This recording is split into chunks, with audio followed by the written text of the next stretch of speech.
Salibona ngegama likaJesu Kristu, amen. Ngiyalibingelela ngegama likaJesu Kristu, amen. Okay.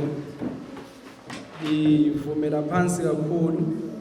You sound so low. I thought ukuthi lizovumela phezulu. Kungenxa yothando likaNkulunkulu ukuthi usithwele kwaze kwabalanga. It is by God's love that He carried us until this hour. Obekhulume kuseni uthe yena kulisabatha lesingaki. The speaker in the morning asked, which Sabbath is it today? Basebethi lisabatha lokugcina.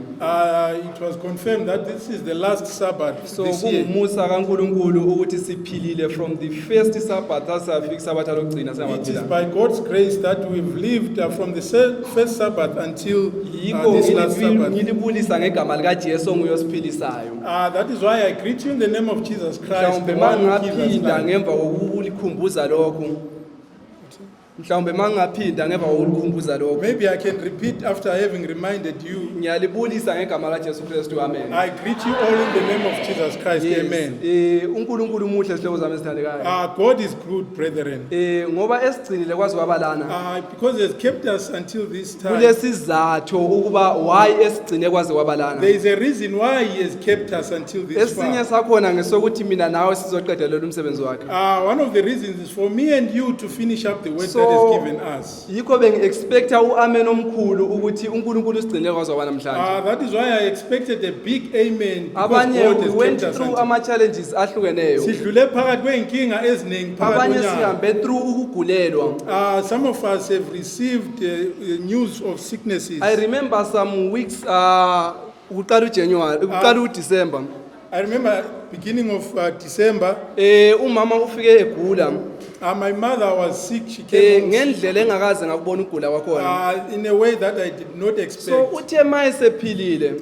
When she was okay, Ngase nisithi ngempela uNkulunkulu khona. I say truly God is alive. Ezinye izimo zizile uba zilikhumbuze ngobukhona bukaNkulunkulu. Some of the situations came to us to remind us that God is present in our lives. Ezinye izimo azizange kulihlukumeza kodwa zize ukuzolisondeza duze kaNkulunkulu. Some of the troubles that you are facing only came so that they can draw you closer to God. Ngenxa yokuthi mase lidlule kuzo Because when you have passed through them, kuba lobudlelwano obukhulu there noNkulunkulu. is a better relationship between you So and God. uNkulunkulu uyazivumela ukuthi zize lezo zimo. So God allows those challenges So to that come. lisondelelane noNkulunkulu. Ukuthi wena ube nobudlelwano obungcono loNkulunkulu. Ngasuka ngaya eBhara, I went to Bara Hospital umfana me operator. when my child was having an operation. Then bekushintsha ama shift around 7. At 7 o'clock, shifts used to Udokotela change. obe umele take over.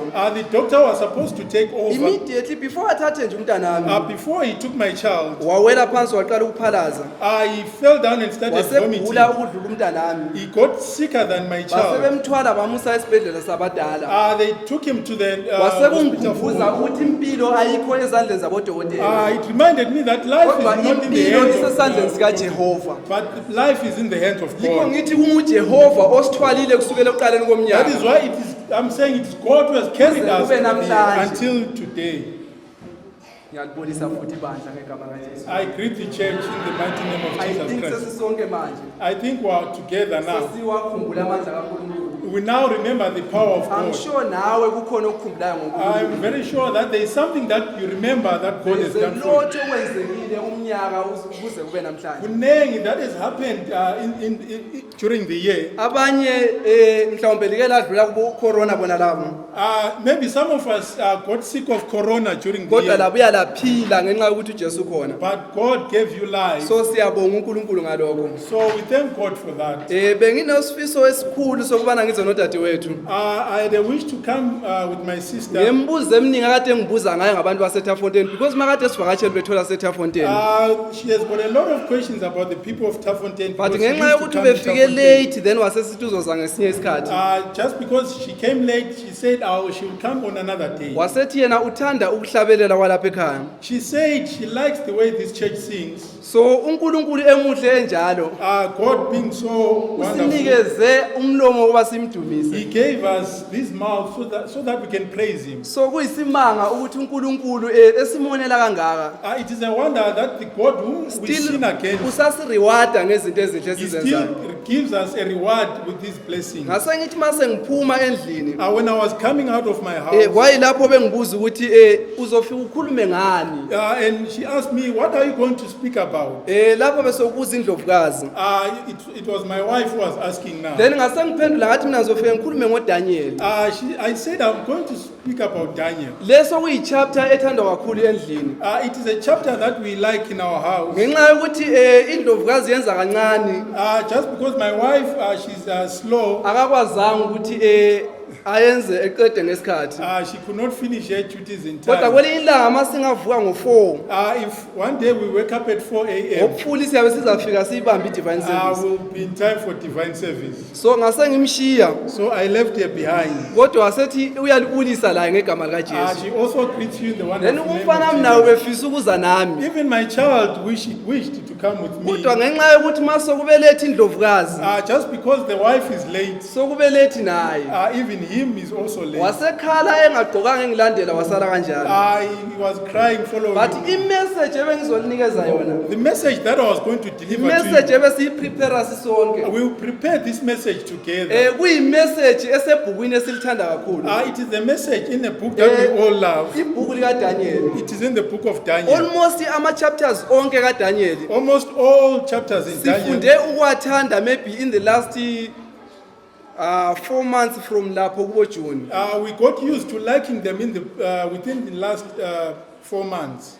Ibhuku lika Daniel The book of Daniel, lilibhuku eligcwele kakhulu is prophet. it is a book full of prophecy. So lilibhuku eligcwele is prophet. As it is a book full of prophecy, Lilibhuku abantu abangalithandiyo. it is a book that a lot of people do not Ngesizathu like. sokuthi liwenza uqale ucabangisisa into eziningi. Because it makes you think deeply. Alifani lelinye lamabhuku maybe aku New Testament Matthew. It is not like other books in the New Elizafika lithi lona Testament. Jesus wept ngempela kube nguJesu wakhala.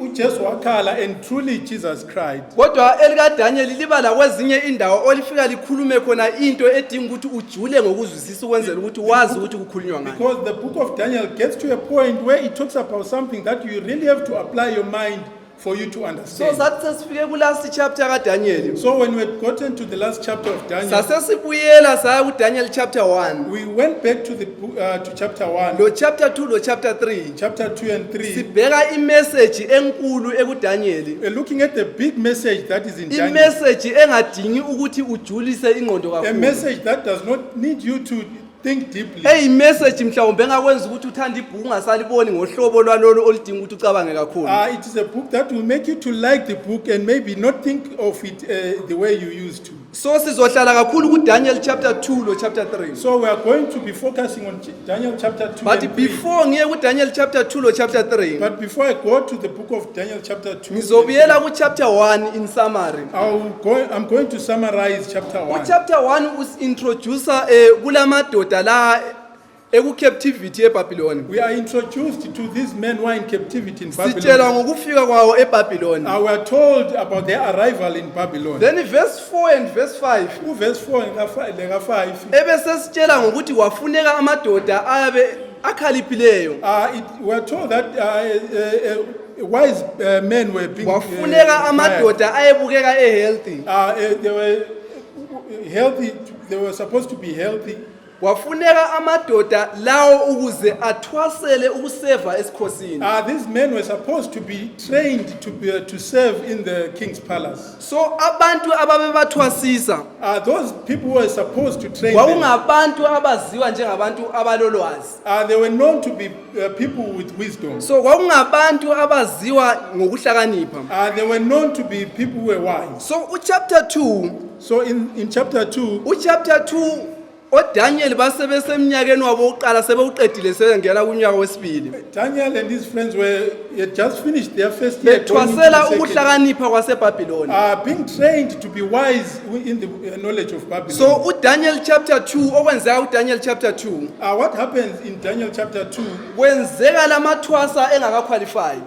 happens when these trainees haven't qualified yet. besesethwasela okomnyaka wokuqala kusasela iminyaka emibili. when they had just completed their first year going into their second year. Then uDaniel chapter 2 nguye ozositshela ngephupho lenkosi.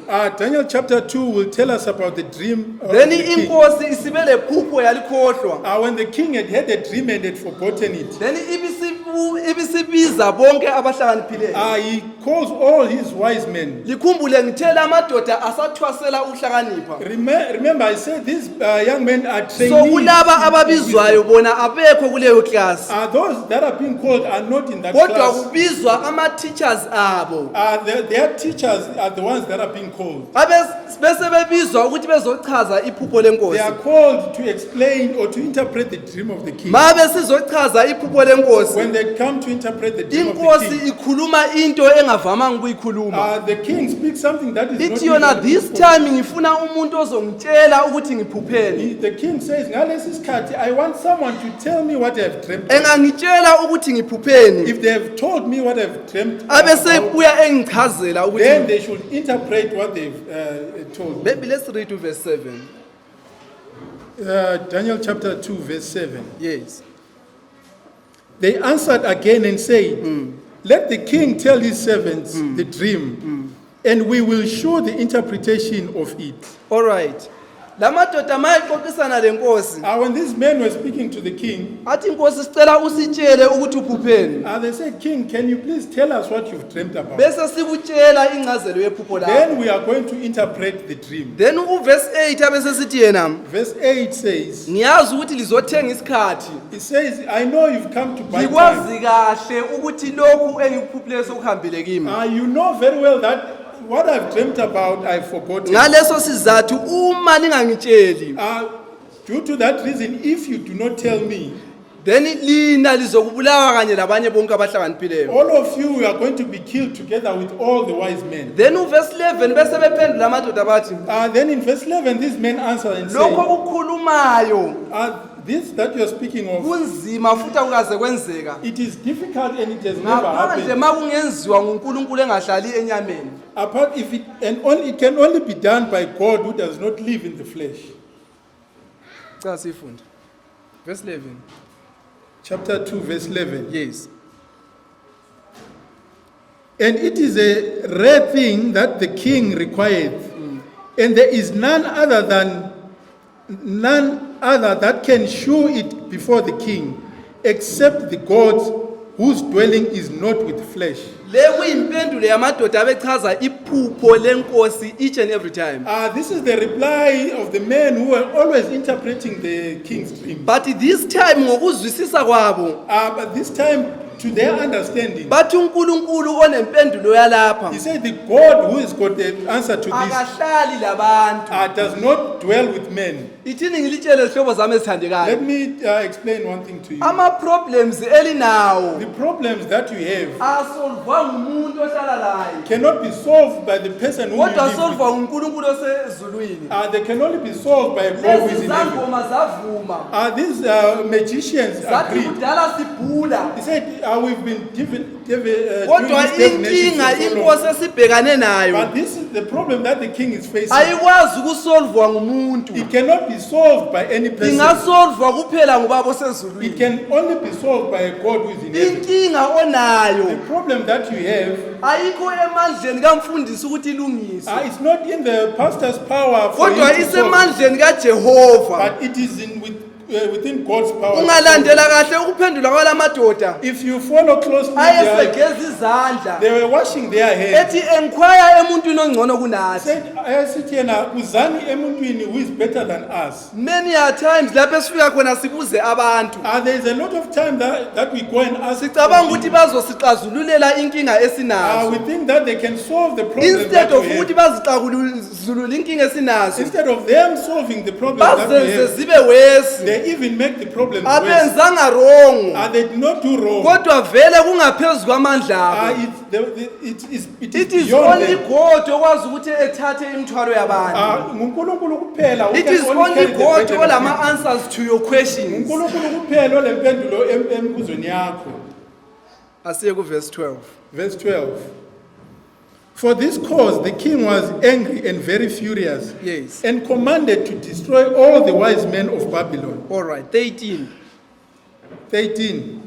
And the decree went forth that the wise men should be slain, Yes. and they sought Daniel and his fellows to be slain. Ngithe mangiqala ukukhuluma ngithe When I started speaking, I said, uDaniel was not included kuma wise men Daniel was not included in these wise men because uyathwasa kaka-qualify. because he is still a trainee. But Yes, uverse 13 uthi yena But verse 19 says, imessage yafika ukuthi lo Daniel layo u-included webantu the ababulawayo. message came saying even Daniel and his fellows should Because be killed. uyathwasiswa. Because he's in the middle So of training. inkosi believed ukuthi laba bantu laba sebefana. The king believed that these people, they are all the Ngaleso same. sizathu ngcono ngibadestroy bonke because they have failed. Because of this reason, I should kill them all. Kungani lokhu kusenzeka uDaniel engaka-qualify? Why is this happening before Daniel uNkulunkulu qualified? wenze ngabomo God did it on ukuze purpose abantu bebone so that people can see ukuthi ipower yakhe that his power, idlulela ipower yomuntu. it is above a If human power. kwakwenzeka uDaniel eseku-30 year If it had happened that Daniel was in his kwakuyothiwa ngempela uselobuhlakani basebhabhiloni, and they were going to say, truly he has got kodwa the wisdom ngenxa of yokuthi Babylon. wenzeka ngomnyaka wokuqala Just because it happens in the first year, kwakuzocaca ukubana amandla abuya it kuJehova. was going to be clear that the power comes from God. Ezinye izimo elihlangana nazo Some of the situations that sihlala we come phansi across, sibe nembuzo we sit down and have sithi questions. why kusenzeka. Sizibuza ukuthi kungani I-answer yakhona nayi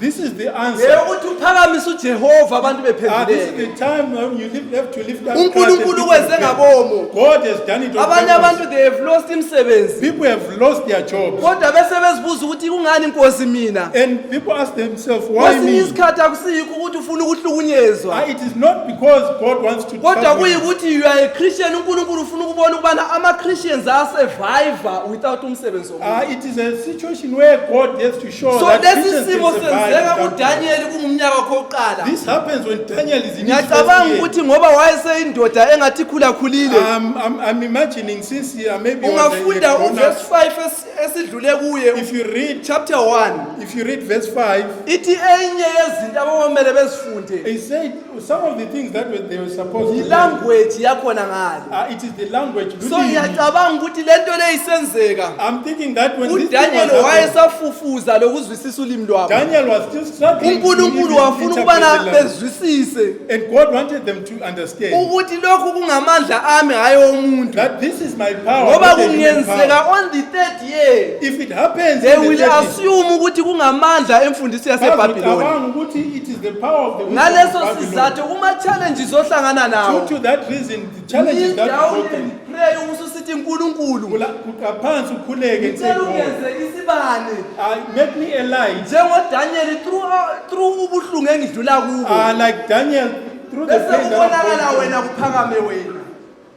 through, and you be praised. Ungalanda umuntu ene 1000 rand esikhwameni, If you go to someone, maybe they've got 1,000 rand in their pocket, ubusufika umnike i10 rand uthi gibela uye lapha eRosettenville. and you give them a 10 rand, you say, get a taxi and go to Rosettenville. Chances are engakhohlwa ukubonga ngoba compared to akuphetheyo akusilutho. Kungenzeka ukuthi he might not thank you because comparing with the money is God and the money you've given him. Kodwa ungalanda umuntu ose-tax rank esethuwe ngomashali eshotelwa nge1 rand, But if you approach a person at the taxi rank who's been insulted by the basebemtshela ukuthi marshals, hamba uyegibela isitimela, and they tell him, go and board a train, bese umnikeza i1 rand egibele, and you give that person 1 rand, chances are sengacela lokuseva inamba yakho, kungenzeka ukuthi he might want to save you ebone now. ngathi kakubonganga enough And mayethi he might think that he's efuna not thanked you ukuqhubeka enough. akha ubudlelwano He nawe might want to have a continuous ngenxa yento relationship omenzele yona e-need, because of what you've done for him. kuyikusebenza kaJehova empilweni zethu. This is how God works in Ngenxa our yokuthi lives. usathani ukhona ngaphandle, Just because Satan is there, uNkulunkulu uvela lapho amandla omuntu esephelele khona. God appears or he comes when uNkulunkulu the human uvela power is low. ngendlela umuntu angakhona ukuvela ngayo, God appears in a way ngenxa that a yokuthi human person cannot appear. ngokuzwisisa kweBhabhilona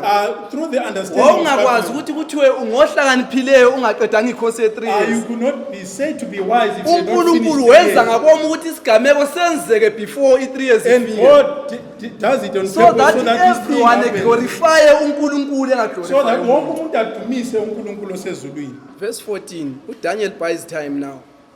Verse 14, Daniel uthenga isikhathi. Then Daniel answered with counsel and wisdom to Arioch, the captain of the king's guard, Yes. which was gone forth to slay the wise men of Babylon. Yes. Continue. He answered and said, Arioch, the king's captain, Yes. why is the decree so hasty from the king? Yes. Then Arioch made the thing known to Daniel. Yes. 16. Yeah. Then Daniel went in Yeah. and desired of the king that he will Alright, give. just hold there. uDaniel chapter verse 7. In Daniel, in verse 7, Inkosi ithe kulamadoda la lithenga isikhathi. Daniel says to this, the king says, you are buying time from these men. Ekhuluma la madoda ahlakaniphileyo. You are speaking to these wise men. Lezangoma zakuleyo ndawo. Even all these, the witches of Babylon. Ethi yena lithenga isikhathi. He says you are buying Ngoba time liyazi ukuthi lento ayisekho ekhanda lami. because you know that this thing is not in my Ngempela hand. ngivuke ngiyikhohliwe. Truly I have forgotten it. From verse 18 Sukele verse 13 until verse 16. until we get to verse 16. uDaniel usexoxisana nale ndoda ekuthiwa ngu-Arioch. Daniel is having a conversation with this man called Kuthiwe Arioch. kabaphendule there and there or else bayabulawa. It was said they should answer immediately or else uDaniel they die. uthenga isikhathi kule ndoda. And Daniel buys time from Uthi this man. ngicela ungise ngiyokhuluma He nenkosi. said, can you please take me to the king? Unganani sinikeze i3 days. Maybe he can give us 3 days. Ithi ngilitshele zihlobo zami ezithandekayo. Let me tell you this, brethren. Kulezinto ezenzeka ebantwini abakoNkulunkulu kuphela ezingenzeka emntwini ongelayo uKristu. There are things that happen to the people, to the children of God, that do not happen to those who aren't. I-decree efike kulabana abantu bathi if you don't answer me now selisifa. The decree that came said, if you don't answer now, you are going to die. Ayifiki kuDaniel. uDaniel uyasithenga isikhathi ethi 83 more days. Daniel buys more time and says, yengeza amalanga amathathu. Omunye umuntu ohambe ekhaya Someone who's gone home wasebuya 3 days after and has come back 3 days bevulile later, emsebenzini. when maybe they've started working, Uluze umsebenzi wakhe. they've lost their work. But uKristu uyakwazi ukuthi ethenge isikhathi But Christ knows to buy time. somqhashi wakho The time of your akuzwisise lokhu usufike late. and make you understand Ususithi wena when yinhlanhla. and you think it's luck. KunguJehova esimkhonzayo. It is God. who uDaniel worship. ubuyela ethenga isikhathi. Daniel goes and After buys time. i-response ethi madoda ungafunda ithi yena inkosi yasithukuthela before Daniel If you lithenga read it, isikhathi. the king became Ithi furious. inkosi yasithukuthela yathi lithenga isikhathi. The king became furious and said, Ngaleso "You're buying sizathu time." malihluleka sengiyalibulala. Due to that, I'm going to kill you. But uDaniel mayesefika But when Daniel uthi yena ngicela ungivumele ngiyekhulumisana lo said, Jehova can you please allow me to go and talk to God okwensuku ezintathu. for only 3 days? I3 days ziningi kakhulu for umuntu okwatileyo. 3 days is a lot for someone Omunye who's umuntu angry. wathi yena Someone once said, for an hour abantu bekwatisene. just ihole linye nje abantu Abantu bakhona mabekhuluma babengathi bayalwa. when they are speaking, it sounds as if they are fighting. Ngenxa yokuthi omunye abesebona omunye ngathi u3 meters away ngendlela ngento amenzele yona. You will see someone maybe as if he's Akasamboni 3 meters eseduze. away. He doesn't see him as a person who's close. So makungaba iday belokho bekwatisene. If it could be a day, these people Kusho in that ukuthi omunye altercation, abesembone ngani usese Rosettenville. maybe they will be seeing one as if he's standing in Rosettenville. Wasongenza ngazwisisa It made me to understand. ukuthi yikho makusilwa When we are fighting, when people are fighting, ngihlala ngisizwa omakhelwane I always hear my neighbors. angaze ngabezwa beqoqa kodwa mase besilwa njani yabezwa I've never heard them because communicating, base be far but from omunye komunye. they will be far from each Not other. physically but ngokobudlelwane omunye sekude omunye Hayi sekude. ngenyama, kodwa with their So relationship, they are uDaniel now, uya enkosini ekwatileyo now Daniel goes to an angry king. ebese sithi ngicela u-add 3 more He days. says, can you please add 3 more days? Ngezinye indlela uDaniel In other words, Daniel ukhwezela ulaka lwenkosi is making the king more ngenxa yokuthi angry. mayethi 3 days more Because when he's saying 3 days more, ngiyacabanga ukuthi maybe omunye wayeyabe lapha omunye sepitoli I'm thinking ngobudlelwane maybe one is here and the other is ngendlela inkosi Victoria. eyayibisikwate The ngakhona way the king was kodwa angry. ngenxa yokuthi wayelo wayenonkulunkulu just because he had God, kuyenzeka kube lula it's possible, hayi ngamandla akhe not through his kodwa power, ngamandla kaJehova. but through God's Abanye power. abantu badlule kuma hearing anzima. Some people have gone Eh, through hearings in their work. Uthola ukuthi emsebenzini bebesebevele bethe hayi lo muntu akahambe. Maybe at work, But you are because ube ready to be nguDaniel fired. yakuleyo ndawo. Ngenxa yokuthi ube nguDaniel yakuleyo Just ndawo. because he was a Daniel of that place, uNkulunkulu wamgcinela umsebenzi wakhe. the Lord kept his word. Wasekhohlwa wathi inhlanhla. And he forgot, he said, maybe I'm lucky. Ekhohlwa ukuthi kunguJehova And forgot that it is only okwazi God ukumthengela isikhathi. who can buy him time. Yena angakwazi ukusithenga. Time that he cannot buy for himself. Verse 18. Verse 18. That they should desire mercies of the God of heaven concerning this secret. That was the reason of ukuthi athenge isikhathi. Isizathu why Daniel bought time. Isizathu sokuthi athenge isikhathi uDaniel. The reason why Daniel wanted to buy time, Ukuthi abuyele endlini ayexoxisana he noJehova. wanted to go back to his house and speak to Umbuzo wami God. ususithi kuwe. My question to you now, Siyini isizathu sokuthi uthenge isikhathi? what is the reason of you buying time? Abanye abantu bathenga isikhathi Some people buy time, ukuthi agijime ayethola indwangu azohamba ezifaka esikhwameni. maybe he wants to run and buy Ukuthi some ebukeke clothes. mhlawumbe esenamandla. Maybe he wants to be seen Kodwa as a powerful isizathu person. sikaDaniel ukuthi athenge isikhathi But the reason why Daniel bought time, sasingesokuthi it was because abuyele ayexoxisana so noJehova. that he could go back and speak to Kuma God. challenges esihlangana nawo. Ezinkingeni Isikhathi ezihlangana okumele ube naso. nazo. Time that you're supposed to Ngesosuke uyaxoxa it is noJehova. the time that you're supposed to Omunye umhlabelela uthi communicate with yena God. A singer says, ngimtshela insizi I zami. tell him all my troubles. Ngimtshele lokungifasulayo. I tell him what makes Asho me angry. engingakwenza. And everything that I'm Ngokuzama supposed kwami. to do, even through my trials. Kuyilokho okwenziwa nguDaniel. This is what Daniel does. Ubuyela ethi madoda sesile problem. He says and he goes and Nali says, "We're going usizi to lwami pray." Jehova. This is my problem. Naku This okungicasulayo. is what makes me angry. uJehova abesephendula. And God answers. Abesesho abangakwenza. And he tells them what they're Ngenxa supposed to yokuzama kwabo. do. Because they were trying. Isikhathi ongasithenga. At the time that you can buy, Kuyisikhathi ufuna ukukhuluma it is the noJehova. time that you're supposed to talk Kuyisikhathi to God. ufuna ukuxoxisana It is the noJehova. time when you're supposed to Ngibone ngani interact with lesikhathi God. sizangibalekela. I'm seeing that my time, I'm behind time. Kodwa noma ngasithenga ngikhuluma ngoJehova. I'm going to buy it rather. uDaniel unxusa abangani bakhe. Daniel invites his friends. Ukuthi madoda asikhulumeni noJehova. He says, God, let's speak, come, let's speak with God. Ubungane onabo The friendship that you have, buyibungane obukuvumelayo na is it a friendship that ukuthi allows you maselile problem lihlangane likhulume that when ngoJehova. you've got a problem, you come and sit Lo ndoda together? unabangani abathi masebele nkinga. This man has got a Bethi problem when he msindisi sixazulele iproblem. said, Savior, can you please solve our problem? Abanye abantu silamanamba amaningi. Some of us have got a lot of Amanamba numbers, esicabanga ukuthi angasixazululele iproblem. numbers that we think they can solve our problem. Amanamba ama-officers ahlukeneyo.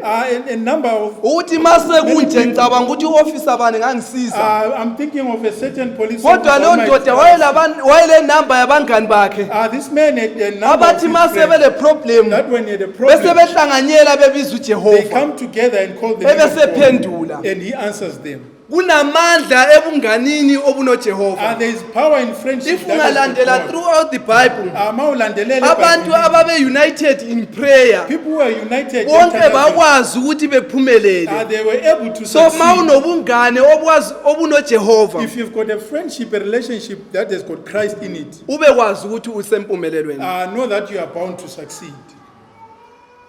Verse 19. Verse 19. Yes. Then was the secret revealed unto Daniel Yes. in a night vision. Yes. Then Daniel blessed Then the God of Daniel heaven. blessed the God of heaven. Kwesinye isikhathi imthandazo esiyithandazayo Sometimes the prayers that we pray, ma isiphenduliwe when they have been answered, siyakhohlwa ubusuku esibilele sibuchitha noJehova. we forget the nights that we spend Sisithi talking to God, sicela okuthile kuJehova lokho asekuphendulile. asking something from God. Kodwa le ndoda kuthiwa ma isiphenduliwe This man, when he had been answered, yaqala ukudumisa he uNkulunkulu. started praising God Actually ngoba ngiyasummarize because ngiyafinga. ngizazama ukugijima I will try to be but fast. ama-verses angaphansi But the verses that follow, ama-verses angaphansi uDaniel Daniel, wayebhizi ebonga he uNkulunkulu was busy thanking God. then abesebuyela And then he goes back. aye ku-Arioki He goes to Arioch. engafika ku-Arioki nguverse 24 When he gets to Arioch in verse 24, abesesithi ngicela ungise enkosini he ngiyichazele says, can you please take me to the king so that I can interpret? ngiyacabanga ukuthi if bekungomunye wethu I'm thinking if it may be one of us, ubezoya enkosini elegunya he was going to go to the king with efika pride. inkosi sengibuyile He was going to say, King, I've ngize come. lephupho othe uyalifuna I've come with the dream that you said you kodwa wanted. yena uthumela ku-Arioki But he sends Arioch. lisamkhumbula ukuthi u-Arioki mbani Do you remember who Arioch was? u-Arioki ungutitsha wabo Arioch is their teacher. so he's one of these guys okade kumele befe Ngomnye walaba Engutitsha wabo. being their teacher, ungumncindezeli wabo futhi he is their oppressor as well. ngenxa yokuthi bona bathunjiwe Because they are in captivity. kodwa uthumela u-Arioki But he sends Arioch. uthi buyela He enkosini says, go to the king ufike uyitshele ukuthi and tell the king that sokulencazelo yephupho there is an lenkosi elikhona. interpretation to the dream. That alikuzwisisa okukhulunywa lapha nguDaniel you don't understand what Daniel uDaniel said. into ayishoyo Daniel, what Daniel uthi said? u-Arioki mngani wami He said, Arioch, my wena friend, obuye wazongithumba you who came to ukuthi me ungincindezele kule so ndawo that leyo you oppress me. sengikunikeza impilo I'm giving you life. uyela nawe ususindisiwe Go back, you've also been saved. ungujehova esimkhonzayo It is God who uthi yena noma He sekwenzekeni said, even no matter what happens, abesethi wena soni mngani he wami said, you sinner, my friend, sengikunikeze impilo I have given you life. uyela uye kuJehova Go back to Jehovah. impilo isisesandleni sakho Life is now in your hands. sokusesandleni sika-Arioki It is now in ukuthi Arioch's hands. uyavuma yini ukubuyela Whether he akafuni. wants to go or he doesn't want to go. nilusizi kubo-Arioki banamhlanje I've got people for abangafuni those Arioch ukubuyela lo mlayezo who do wempilo not want to go bekhethe spread ukufela message, esonweni and they choose to die in sin. ngiyamthanda u-Arioki I love Arioch. agijime buyele He enkosini goes back to the nanko king. okunye okutshiwo nguDaniel This is what Daniel uJesu said. wako wakutsho naye Jesus once spoke of wathi this. yena thandani izitha zenu I said, love your enemies. you might not know maybe leso sitha Ngeke ube wazi mhlawumbe Vele- that enemy, vele yena lo muntu olwa naye the person you are fighting, akakuzondi he doesn't hate you. ngoba umnikazi wenzondo Because the one who hates Satan. it's Satan. so uDaniel uthi yena So Daniel says, lalela wena mngani wami listen, my I friend. know ukuthi wena ungincindezeli Ngiyazi ukuthi you kodwa oppress, ongincindezelayo but the one who oppresses me ungusathani is Satan. therefore Ngakho-ke, usukhululwe you've been free. buyela uye kuJehova Go to Jehovah.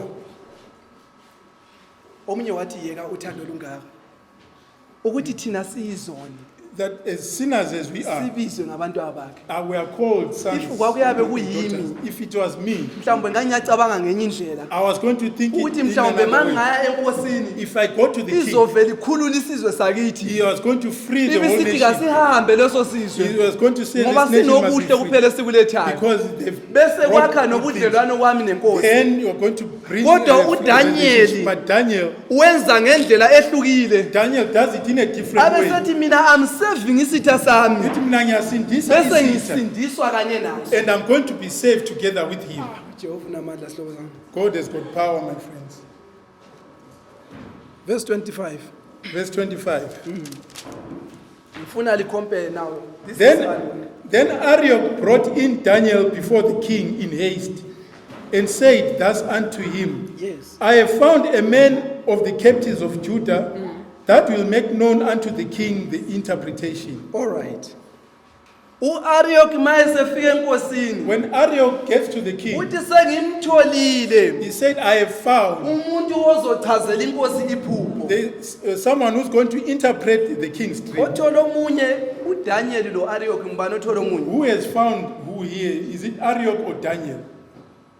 I think you are not following ithi Somebody ngilibisele like emuva that. kancane Let me take you back a little bit. uDaniel Daniel, iphupho seliveziwe kuye when the dream had been revealed to waya him, ku-Arioki he went to Arioch wafika wathi Arioch and he said, Arioch, buyela uye enkosini go back to the king uyitshele ukuthi and tell the king iphupho lencazelo yaselikhona the dream and the interpretation so have been uDaniel revealed. uthola Arioch elindele ukufa Daniel finds Arioch but even ready uArioch to mayefika die. enkosini uthi mina sengimtholile When Arioch gets to the king, he said, I have so found him. uDaniel mayefika So when Daniel gets Use- to the king, kahle kahle uArioch mayefika when Arioch gets to the king, ufika eselegunya he goes there with lokuthi I have courage. found Uthi yena mina so ngimtholile. ungathi kuyibuhlakani bakhe It's as if it is through ukuthi his athole wisdom umuntu ozophendula that inkosi he found someone who was going to answer the king. kuliphutha elikhulu It is a big mistake ukuthi ma uNkulunkulu esinikeze something when God has given us something, bese siziphakamisa thina we lift ourselves. bese sikhohlwa lapho kuvele khona ianswer We forget where the answer is ngoba coming kahle from. kahle impendulo kahle kahle inkulumo eyaba ngcono lapha Maybe this was the way it was supposed to be. yayabe iyinkulumo It was this erifea uDaniel that refers to Daniel enguye owuthole uArioch as the one who had found Arioch. ngaleso sizathu sokutholakala impendulo Due to that reason, the answer has been found. kodwa uArioch ufike kuphendulele But Arioch gets there and flips it eyenze sengathi kunguye and does as if it kahle kahle is him. inkulumo kaArioch ungayilalela kahle If you listen closely to ungathi ngumuntu the, wayebhizi it sounds as if he was busy. owasebenza i3 days He worked for 3 days wasebenza le 3 nights and worked for 3 nights edinga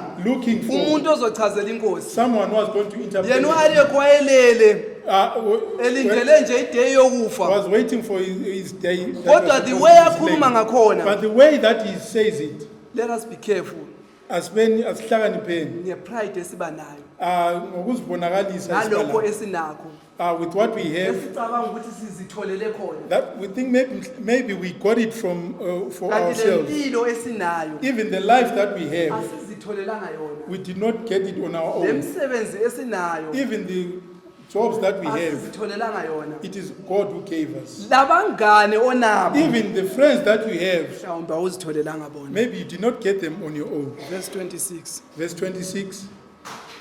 The king answered and said to Daniel, yes whose name was Belteshazzar, art thou able to make known unto me the dream which I have seen and the interpretation thereof? 27 Daniel answered in the presence of the king and said, the secret which the king hath demanded cannot the wise men, the astrologians, the magicians, the soothsayers shew unto the king. all right ungafunda kahle u26 lo 27 If you read closely verse all right 26 and 26 27, inkosi ithi yena unguye yini uDaniel the king says, are you the Daniel? embiza ngolimi lwakubo abasebemnikele lona igama He called him by his name that they'd given to so him. uthi nguye yini uDaniel He says, are you the uze Daniel? lapha yini ukuzongichazela iphupho Have you come to interpret the dream? abesesithi inkosi He says, king, akekho umuntu ohlakaniphileyo there is no one who is more wise. ayikho inyanga There is no soothsayer. akekho lo muntu obhulayo There is no even the astrologians ongakwazi ukuphendula iphupho who lenkosi can be able to interpret the ngiyazama king's dream. ukupicture inkosi after isizwa lokho I am trying to picture the king when he had undoda this. lo uhambe wathenga isikhathi for 3 days This man went to buy time for 3 years. ma 3 efika days. uthe enkosini akula muntu ozophendula inkosi When he gets to the king, he says, no one can answer the king. ngiyacabanga ukuthi ienga eyayisisenkosini I'm thinking of the anger that was in the king. yayisingeyokuthi vele lo muntu kavele afe kuleyo ndawo The person was supposed to die immediately. kodwa thank God ngoba uyaqhubeka ngoverse 28 Asibonga uNkulunkulu, the verse continues in abesesithi 28. kodwa kulonkulunkulu He osezulwini says there is a God who is in now heaven. try to compare uArioch noDaniel Mawuqathanisa uArioch noDaniel. uDaniel uthi inkosi mina ngize lapha phambi kwakho angilayo incazelo yephupho Daniel gets to the king and says, I don't have the futhi interpretation. angilazi I do not know the dream. kodwa kulonkulunkulu But there is osezulwini a God who is in heaven. ekhuluma kanjalo iphupho uselazi When he's speaking, he already knows uNkulunkulu the dream. semtshelile iphupho ebusuku God has already told kodwa you. abesephendula athi inkosi angilazi He answers the king. He says, I do not know the dream. abesesithi kulo nkulunkulu But there osezulwini is a God who is in heaven. ngithe mina ma ekhona umuntu odinga ukuphakanyiswa I ngunkulunkulu said, if there's someone who is supposed to be lifted, makukhona la osakside khona phakamisa if unkulunkulu there is a place where you succeeded, loo ndoda uplift uthi God. yena anginawo umsebenzi This man says, I do not have work. kodwa opha imisebenzi kungujehova But the one who gives employment is loo ndoda God. uthi yena anginakho kuhle This man says, I do not have kodwa anything opha good. okuhle But the kungujehova one who gives good things is uthi Jehovah. yena ngezinye indlela uthi He masuqedile says, another word, when you have finished, lokho okufunayo mase ngikuchazela when I iphupho have explained the dream, ungekele mina ungangibongi do not thank me. ngoba odinga ukubonga Because the kungujehova one who needs to be thanked is le God. ndoda iphakamisa ujehova more than yona This man uplifts Jehovah more than unlike himself. uarioki Unlike ofike Arioch, wathi I have found uthi Arioch uthi mina yena uthi ngitholile. mina angilalutho He says, I do not kodwa have anything. onotho kungujehova But the one who has got so le everything is ndoda Jehovah. iphakamisa ujehova So this man uplifts abanye abantu Jehovah. they think ukuthi ama-skills abanawo Some people think the skills that kuyizandla they have, zabo nemfundo it yabo is because of their education or akusizandla their, zakho it is not through your kodwa hands, but kungujehova it is God. akusile experience onayo Akusinkambo kodwa onayo, kungujehova but it is only Jehovah. angazi ukuthi ngayichaza I don't kanjani know how I can explain this. ayikho into wena onegunya nayo There is nothing that we can be proud of, kodwa singaba legunya but we lojehova can be proud of omunye God. osiriwada ngale zinto esiba negunya The nayo one who gives us the thing that, udaniel ma emile phambi kwenkosi when Daniel is standing in front ungafunda of the king, u-27 lo-28 if you kuphela read 27 and 28, udaniel deserved death Daniel was supposed to phambi be killed kwenkosi semthayo in front of the king. ngendlela ayezama ukubonisa ngayo The way that he was ukuthi expressing alisilutho himself, ngaphandle that kukajehova I'm nothing. verse without God. 28 maybe let's read to verse 28 Verse 28.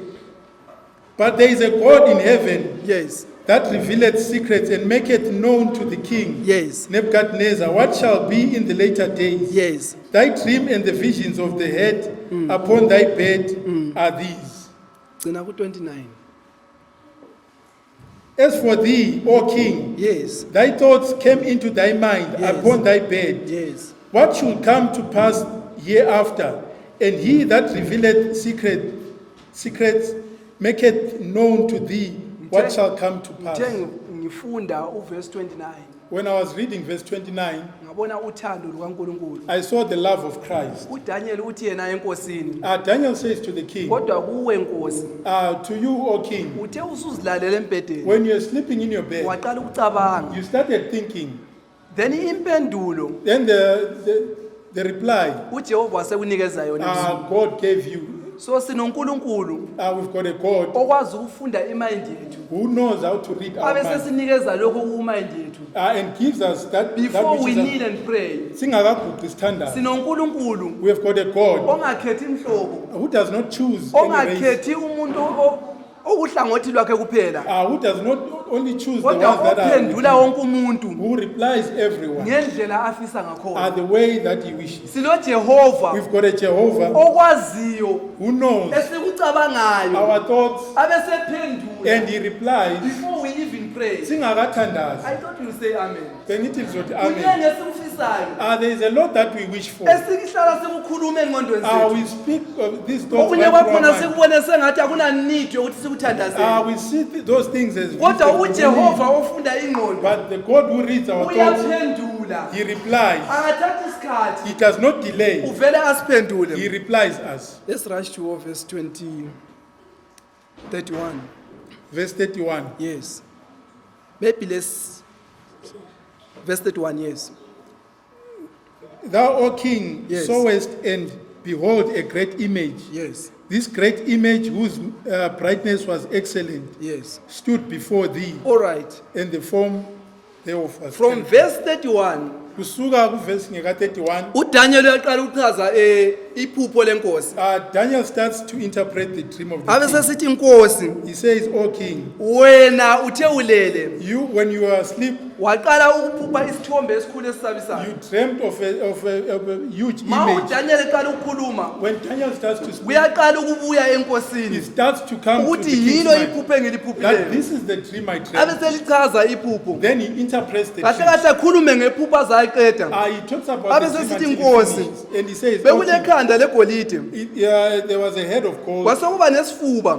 There was a chest Besingayisiso segolide. which was not of gold. Kodwa besingesolunye uhlobo It lweminerali. was another type of a Ngemva mineral. kwesifuba After the chest, kwasokusiba nenye iminerali there was another mineral eyakhe izinyawo. that made the legs.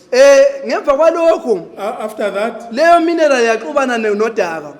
that mineral was mixed I'm not with the interested clay. in that. Angiyilapho. Yilokho akuchazela inkosi. This is what he Abe explained to me. sebuyela mtshele. And he went and Abe and sesithi, tells "Wena the Nkosi, king." He says, "You, O king, uligolide." you are the head of gold." Then abe sejabula kakhulu neBukadnezar. Then Nebuchadnezzar is happy. Kodwa bese kumhlupa Then it troubles him. ukuthi kuthiwe kukhona okulandela yena. I said, "There's something that follows after So you." ku chapter 3 Then in chapter 3, abe sesithi yena, he says, "Angivumi ukuthi ngilandelwe. "I do not want anyone to succeed me. Therefore sengisenza isithombe. I'm going to build an image. Isithombe engizosenza The image that I'm going to make, sizoba ligolide it's going to be gold kusukela ekuqaleni kuze kuyephetha phansi. from head to toe." So isithombe asakhayo The image that he builds, siphikisana le message kaNkuluNkulu. it is in contrast with the message of God. Before siye kuleso sithombe Before we go to that lesi image, asakhayo, the one that he built, asifundele verse 47 let's read chapter verse- 2 verse chapter, 47. chapter 2, verse 47. Yes. The king answered unto Daniel and said, "Of a truth it is that your God is a God of gods, Yes. and a Lord of kings, Yes. and a revealer of secrets, Yes. seeing thou couldest reveal this secret." So ku verse 47 So in verse 47, uDaniel uthi uNebukadnezar uthi yena Nebuchadnezzar says, okusempeleni uJehova "Truly your God unguye uNkulunkulu wabonkulunkulu. is the God of gods." So wena ukuthi wazi inkinga kamakhelwane akho So for you to know the problem of akusi your ukuthi enemy, uyitshele omunye umuntu, it's not for you to tell but another because you are person. a Christian Ngoba ungumKrestu, kumele ukuthi loya muntu lwana that person, ebesesithi ngempela uNkulunkulu kabani is supposed to say, unguye "Verily the uNkulunkulu God of wemhlaba uNkulunkulu, is the God of unguye gods. uNkulunkulu okwazi ukusolva He inkinga is the zabantu. God who solves people's Wena problems." ukuthi ube in between abantu abaxabanayo For you to be in between people, akusikho ukuthi wena unamandla it is okubalamula, not that you are a good mediator. kodwa kuyikuthi wena It is because you, wenze laba bantu to show these people ukuthi uNkulunkulu that omkhonzayo the God you worship kunguNkulunkulu ophezulu is nabonkulunkulu the bonke God abakhona. of gods. So le ndoda mayiphetha ku So 47 when this man is ending, in ithi yona 47, ngempela he says, "Truly, uJehova kaDaniel the God of Daniel unguye kuphela is the only one, uNkulunkulu wabonkulunkulu. the God of gods." Ngicela ukugijima ngithenge isikhathi Can I run ngiye and ku buy chapter time? 3 ngesikhathi esincane ngisele laso. I've run to chapter 3. Then chapter 3 Chapter 3, uDaniel akekho ku chapter 3. Daniel is not in chapter So 3. chapter 3 uNebukadnezar Chapter 3, Nebuchadnezzar, eseyenze isithombe. when he has made his image, Ngivumele ngisammarize lizo encwadini. Chapter I'll 3 of summarize Daniel. this. So esenze isithombe When he has made uinvite the image, wonke ama-officials he akhe invites all the abe officials, se-excluda uDaniel. and he doesn't invite Daniel. Sisesenamadibhethi We still awukuthi debating uma besenza imbuyiso when they are doing their sihambe ceremony, yini, or should we go? singahamba sifike sidle inyama If we go, should we eat kulaliyani the inyama meat? lena baba bengayifakanga itswayi. That meat that they Siyenze eat, so, njani? what should we do? As long as laba bantu besasi-invite As long as these people are kutsho still ukuthi invited, sisafana, we are still the same. kodwa uDaniel is excluded ku-chapter 3 Daniel is not in chapter because 3. inkosi yazi ukuthi uDaniel uthe wena you are the head of God. Because he knows that Daniel is the head of Therefore God. I cannot invite uDaniel He says he cannot invite Daniel ngenxa yokuthi uDaniel because Daniel, akahambisani lesengikwenza. because he does Kumele not follow sifike these things. ezingeni We must get to that lokuthi stage abasihluphi ngokusinxusa that they enyameni should zabo. not even As invite long us. abakwenzayo ku-contrary lento As long what zikaNkulunkulu. they do, So uDaniel akekho kulapho. Daniel is not Then there. esesenzile leso When he sithombe has made that image, ngitshela ngivumele ngigijime allow me to run. ngingahamba verse by verse If I go verse by verse, ngizodlulisa kakhulu isikhathi. I'm going to be Then behind time. esebiza ama-officials When he akhe has called his officials, bese kukhala lento eyayikhala then something is sounded, besebeguqa they all kneel. kuthiwa bona kwakulamadoda amathathu There were 3 men. abangani bakadanyeli akade banxusele The emthandazweni friends of Daniel who were yibo invited to the abakhona prayer. nawo They are ngithe now. mina kubalulekile ukubana sihlangane emthandazweni I said it is important for ngenxa us to yokuthi meet in wena prayer. mawu-excluded Because if you are bona excluded, bazoba included in your position they will be included in bese that kusiba position. le-success There will be a lapho success evalwe khona ukuthi ingabi khona where it has been bese closed. kusiba le-light Then there will be a light beliditshelwe khona where it has been kodwa kept ungahamba under. uthandaza uwedwa But if you go praying alone, u-excludiwe you are akusena excluded, light ezosprouta there's no light that is going to therefore come lana out. madoda esiwathole kuchapter 2 Those men we meet in aza chapter 2, nelight kadanyeli they bring the light of inkosi Daniel. yayicabanga ukuthi siqedile The king thought he had finished ngokuexcluda udanyeli by excluding kanti Daniel. ihlanyele mo But he has ngoba planted nawu more. sebe bathathu Now there are 3 of there them. is power in unity of prayer Akunamandla ekuhlanganeni ngoba wena intercession. ma ungekho Because if you are not there, ukhona okuthandazelayo there is someone who's then praying for you. amadoda ma sefikile When these men had actually come, bengakafiki before they had come, fika lezi zangoma these magicians lamatitsha la amathwasa la and all these abathwasisa teachers and all these teachers, abesesithi nkosi they said, King, kanti awufakanga yini umyalezo did you not put a wokuthi decree ongaguqeli isithombe that whoever does not kneel asikhonze and worship kumele abulawe must die? ebe inkosi ibisisithi ngiwufakile Then the umyalezo king said, I did put a decree. abesesithi ma kunjalo He said, if it is like that, kunamadoda there are men amajuda of Jewish Angaguquli. tribe who are not. la izwi living language for you. ukuthi sitshintsha Did you follow the language? It's changing. baseve ngamajuzi They've been saved by the Jews. uthi yena kulamadoda amajuda He said there are men from the udaniel Jews. uthethe umu-ariyo ukuthi hambe omtshela ukuthi i-answer isikhona When Daniel sent Arioch, he said, tell the king the so answer is imessage now. ifika i-uniform ezifi bonke babizelwe kulokho The answer, when the answer gets there, it's kodwa loo uniform. ndoda nawe useyabahlukanisa But now this man now separates athi yena them. kulamadoda He said there are men amajuda from the Jews, ezifu kabazi la madoda lawo as if he doesn't know these la men. madoda la apromothwe ngudaniel after esiba ngugavana kuchapter 2 These men have been promoted so by ngabantu Daniel. abaziwayo ngoba ungena kwabo embusweni kuhlukile These men, they are known because the way they abantu went mase into befuna ukwenza succession. izinto zabo ezingela kristu When people want to do benza their sengathi things, abakuboni they do as if they don't see you. uJoseph kwathiwa yena To Joseph, it was said, wangena ufaro owayengamaziyo uJoseph there was a Pharaoh who did not know amandla Joseph. amakhulu akhulunywayo There are big ngoba lies. ihistory yokuza kukaJoseph nefamily yakhe Because the history of how Joseph yayikhona came, embhalweni yaseGibhithe it was written kodwa ngoba in Egypt. sebefuna ukubahlukumeza Just because they wanted to ill treat them, bakuyignora they were basebenzi shut kwangena ufaro ongamaziyo Then there came a Pharaoh who did ungabi not know. endaba ma ubona uyinkristo kanjalo abanye abantu bane-problem bethi izihloko ziyasizonda sisitshela The people say, kuyikuthi that you do wena not mind us uhambisani nabo because you do not go along therefore with noma them. bekubhekile Ngakho ma be- Abakuboni. looking at you, they do not see you. ungabi le ndaba nakho lokho Do not worry about that. ngithe udanyeli I say Daniel, esengene esikhundleni when he was in position, wakhuphula ama-brothers akhe I brought his wathi we brothers. prayed together What is Tandaze let's song? grow together Asambeni sonke. Christians MaKrestu.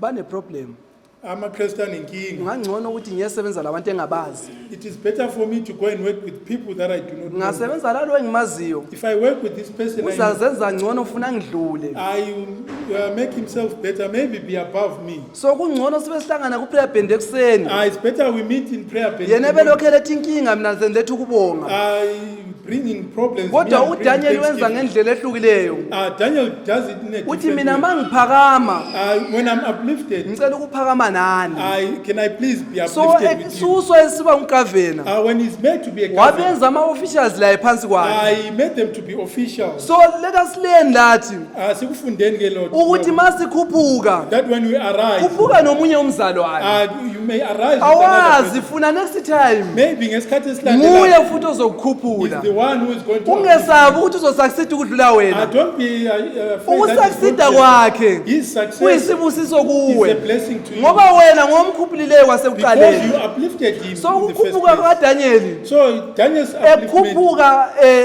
lala bangani bakhe being uplifted with wenza his friend, ukuthi ku chapter 3 it made it in chapter 3 kube lesisindo to have it kube to lo have weight, Jehova orivilwayo. to have Jehovah. Kodwa if wayabe ngakhuphukanga nabo But if he had not been ngabe isitori uplifted, sika chapter 3 the story of chapter sihlukile 3 complete. was going to be different. ibisithi inkosi yebo ngisishilo isimemezelo Then the king says, yes, I did bese bring out kusiba a decree. kuthiwe kulamadoda amajuda angaguqiwe Then there's 3 men who are amadoda from the amajuda Jewish tribe. ebeseletha anikeze umusa Uh, elethwe phambi kwenkosi inkosi banikeze umusa. okay, they are brought before the king and the king is inkosi merciful. ibisisithi yona ngilinikeza another chance The king says, I give you another chance. makwenzeka lizwe uphondo lukhala If you hear the sound of the horn lizwe wonke umsindo ozoba khona and hear all these noises, liguqe kneel. bebese besithi inkosi He said, "O king, asazi ukuthi siziphendulela kuhle noma siziphendulela kabi. we do not know how to answer you in this matter." King James ibizothi we are not careful King James ithi asikwazi ukuthi siphendule njani. ukuthi siphendula njani ngoba even if uyasiseva Even if you save us, even if uNkulunkulu uyasiseva even if God saves or us, akasiseva or he doesn't save us, sifuna we kwaziwe want it to be known ukuthi thina azange sakhonza isithombe. that we did not Lesi worship kuyisibindi the- salamadoda la This is the courage of this athi man. wona even if uyikufa They said even if it's dead, kungcono sife it is better for us to die, singazange sakhonza isithombe. not having worshipped the Lalelani idol. izihlobo zami ezithandekayo, Listen, my friend, makuyikuthi lilobudlelwane loJesu if you've got a relationship with Christ, kunezinye izikhathi ezifikayo there are times that kunabanye come, abantu mhlawumbe khona lapha there are people maybe here abaluze imisebenzi who have lost their way ngenxa yelizwi likaJehova. because of the word of God. Kodwa yithini ngilitshela into eyodwa, Let me tell you one thing. kungcono ukuthi uluze It is umsebenzi better for you to lose that job usale unoJehova and remain with Jehovah kulokuthi uthole umsebenzi than for you to get bese employment usebenza nesitha, and you work with the ngoba enemy. lo ozobe usebenza naye Because the one you working naye with, akakuthandi. he does not like you. Bese inkosi ibisithi hayi la madoda la ungafunda ngaphansi kuthiwa inkosi yathuthela kakhulu. If you read it, it says the king was very angry. Yasithi yona kathathwe ephosele emlilweni I said this man must be thrown in ngenxa fire yokuthi umlilo kwakuthiwe ushise kakhulu. because the fire was supposed to be turned. La madoda la ma eletha these 3 guys Shadrach, Meshach no Abednego When these men bring these 3 men, Shadrach, Meshach, and Abednego, mabethi bayabaphosela emlilweni as they were about to throw them, in fire, ilangabi lakwazi ukuba libashise, the flame burnt them. kodwa la madoda ngaphakathi azange ashe. But the men who were inside the flame were. Kulenye ivesi ebesiyifunda phakathi kwesikhathi There was a verse that we were reading. ithe yena umuntu ozinge ngiyayiphrase I'm going to paraphrase. uthe yena umuntu ozingela abantu bami One who seeks for my people uzofana lomuntu olambileyo is going to be like a hungry uphupha person esidla who dreams eating. maye phapha mebona ukuthi hayi ngempela ndilambile When bemphupha he wakes andlanga up, he noticed that he was. so kunjalo ebantwaneni So bakaNkulunkulu it is like that. mawuthi ubaphosele emlilweni When you throw them in kula fire, ubona khona that is when you are going ukuthi to see. ngempela ngenzanga lutho, You see, you've done akukho nothing. ekade ngisithi ngiyakwenza, There is nothing. That bengisithi I've done. sengilivala ivangeli I lakho thought I was going to kodwa close this angenzanga door, lutho. but I've done nothing. Kufana nje nomuntu obephupha. It seems like someone iBhayibhili was. lithi lona The Bible says umlilo wasubulala la madoda la. the flame killed this. man. Kulamanye ama-problems There are other problems obekumele ehlasele wena that were supposed to attack kodwa you, wahlasela isitha sakho, but they attacked you. hayi ngoba wena uwatwistile Not because you kodwa twisted ngenxa them. yokubana wena uhamba loJesu. It's only because you So walk with Christ. uNkulunkulu uthi yena So God says, I'm serving la madoda lawa ngisindisa la bese madoda. kuhamba isitha. Then the enemy dies. Kungumusa kaJehova It is God's uthi mercy. yena wasifela He said esiphambanweni he died for us on the cross ukwenzela ukuthi kusindiswe so thina that we can be saved bese kusifa isitha. and the enemy dies. Sengiyagijima nje emaphethelweni. As I'm concluding, Verse 28. verse 28. Ngizafunda lama verses 28. Verse 28. Chapter 28, 29 and 30. 3. Chapter 3. Chapter 3. Verse 28. Then Yes. Nebuchadnezzar spake and said, Blessed be the God of Shadrach, Meshach, and Abednego, Yes. who hath sent his angel and delivered his servants that trusted in him and have changed the king's word and yielded their bodies that they might not serve nor worship any god except their God. All right. Verse 28. Inkosi idumisa uNkulunkulu. And when the king worships God, Yakhumbula ku chapter 2, I remember in chapter 2, inkosi idumise uNkulunkulu ngoDaniel. the king praised God through Daniel. Ku chapter 3, And in chapter 3, inkosi yadumisa futhi uNkulunkulu the king praises God ngenxa kaShadrach, Meshach noAbednego. because of Shadrach, Meshach, and Verse Abednego. 27 uthi yena Then verse 27 lokhu says, kusenzeka when all this was happening, ama-governors the governors ayekhona who were there akubona saw it. ama-governors ashiwoyo The governors, la madoda lana afika aripota those men who went and kwathiwa afika reported, athi amajuda he said, these Jewish owabekile people esikhundleni who you put in Akulaleli. position, they don't listen to you. ayekhona lana amadoda They lawana were there also. uDavid ebesebhalana ngolimi lwakhe lokwalusa When David writes in athi his yena he language, prepares itable in the presence of my enemies. "Ulungisa itafula phambi So la kwezitha madoda zami."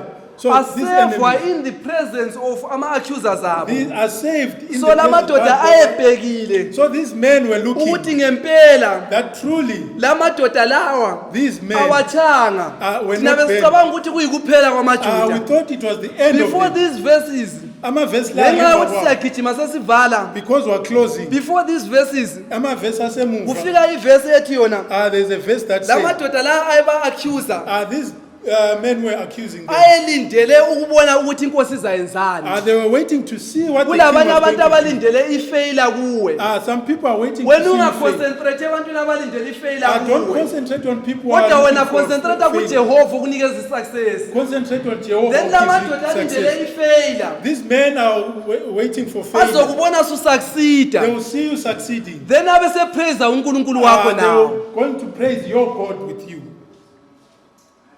So la madoda adumisa So uNkulunkulu these men who worshipped God, ngenxa yomona ayenawo. because of their envy that they So had. mawufuna ukuqeda umuntu umona, So if you want to finish dumisa someone's envy, uJehova uzokujoyina. worship God, He is going So la to join you. madoda umona wawo. So these men, Enye ivesi eza before the verse that kuthiwa precedes that, inkosi yathi yona it was said, the king la said, madoda asiwaphoselanga emathathu na, did you not throw in 3 men? kodwa ngibona owesine But I see the 4th one engathi yindodana yomuntu. as if it's the son Angifuni of ukuyisa man. kuprofesi. I do not want to take it to So prophecy. uthi yena ngibona He owesine says, I see the 3rd engathi man nguJesu Kristu. like as if it's Jesus.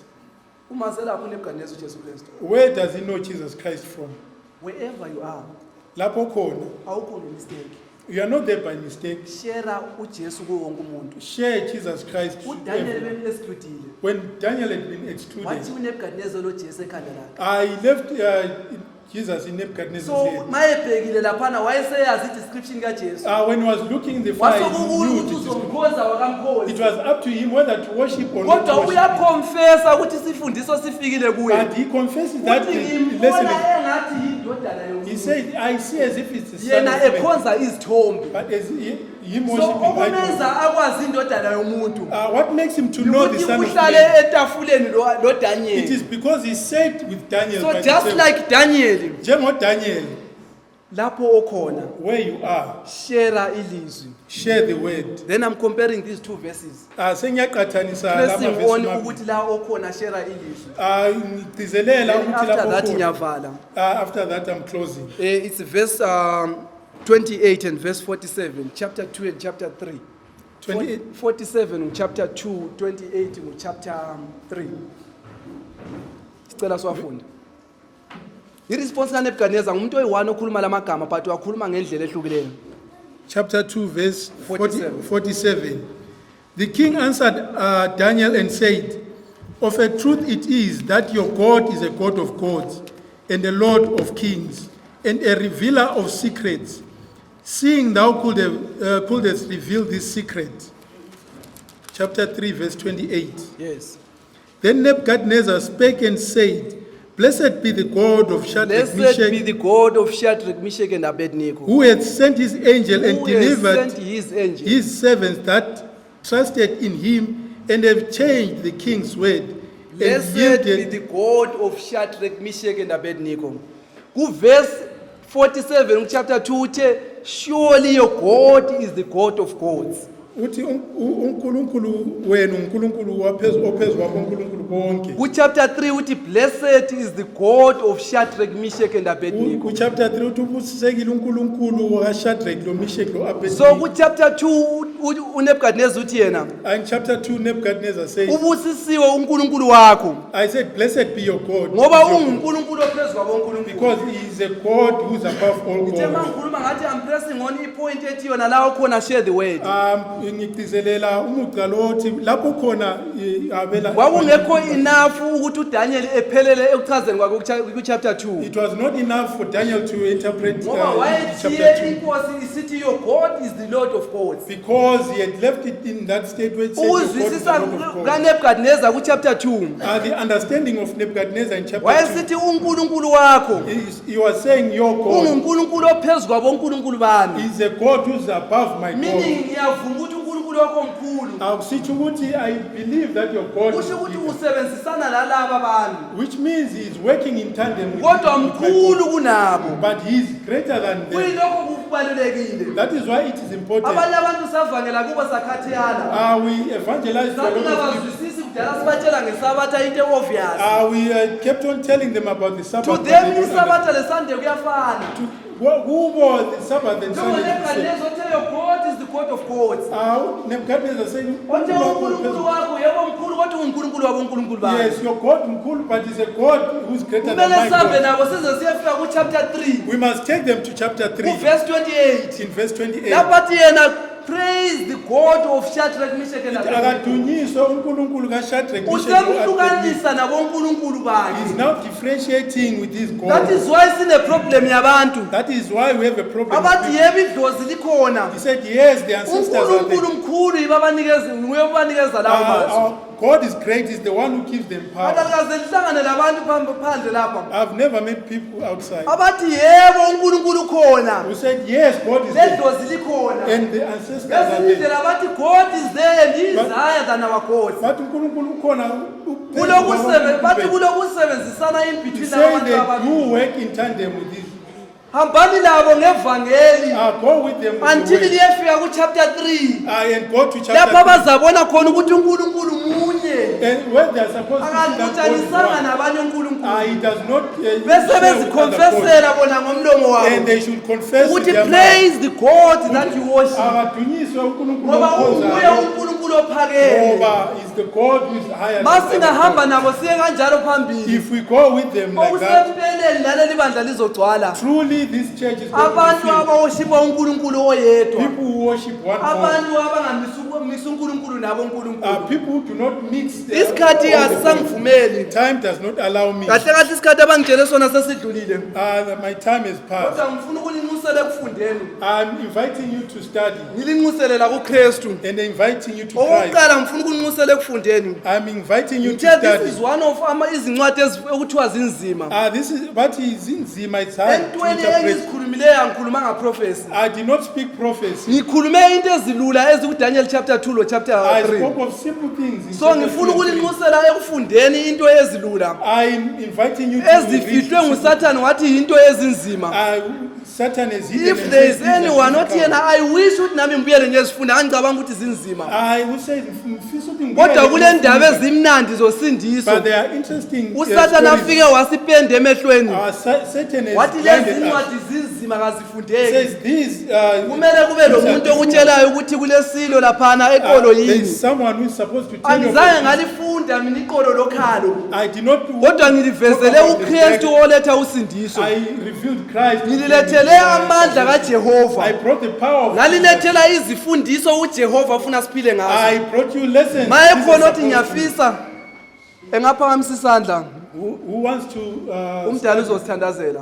You can raise Othi up there. bengicabanga ukuthi inzima Who says I thought it was. kodwa ngese ngikuzwile ngoJesu But what I've heard, ngifuna ukubuyela. I want to go back. Then ubizo lwami losibili uthi lona Then my second calling says, abathi bona Those who say, sifuna ukuya kuJesu we want to go to Jesus. uthi yena sithethe ukona.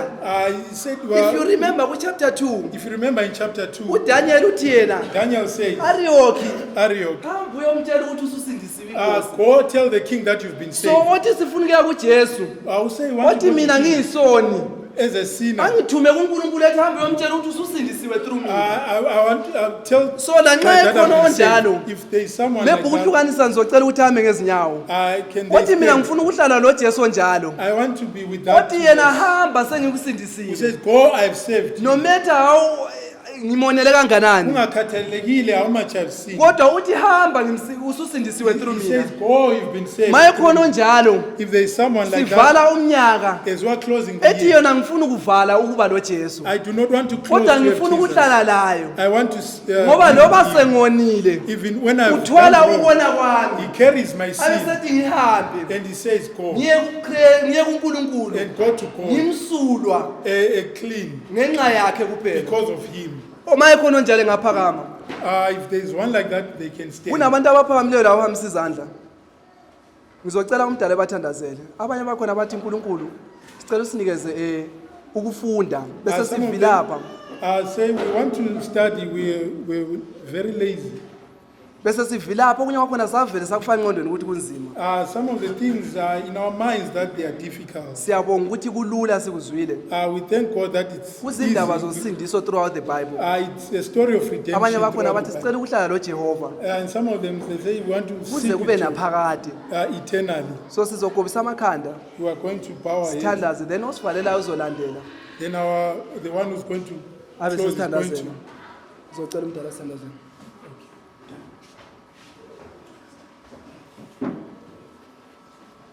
Sithandaze baba wethu ohlala ekhaya ezulwini sithanda ukukubonga baba ukuthi usikhanyisele ngezwi lakho elimangalisayo bekungenzeka Jehova sibe namanye amathemba mhlambe sibe namagunya ngamandla esinawo singabantu basemhlabeni kodwa sesikubonile ukuthi Jesu mawungekho wena konke kuyise nampa abantu abakho baba abaphakamisa izandla abathi baba sesikuzwile kulula lezi incwadi ngezosindiso bapha amandla uthela umoya engcwele bazwisise bangakhathali ukuhlala ezwini lakho ukhona Jehova abathi baba sesicela ukuhlala ezinyaweni zakho abanjalo baba bathola ukufudumala ngokuba duze nawe kusubusisa ibandla lonke ngoba nguJesu njalo siyabonga amen. Amen. May God bless the reading of